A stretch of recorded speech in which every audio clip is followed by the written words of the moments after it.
Jakob har lige taget hans allernyeste sauce fra lastbilen, og lad os prøve at se på, hvad han har lavet. Kom. Ja, det er så spændende. Det her det er den nye serie, Verdenskøkkenet.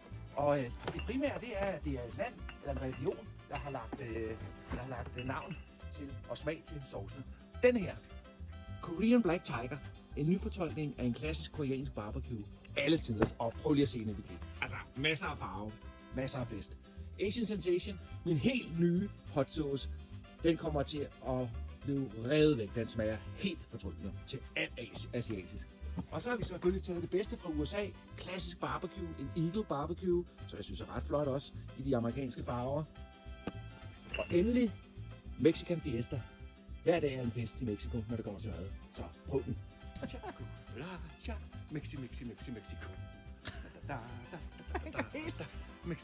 Mexico.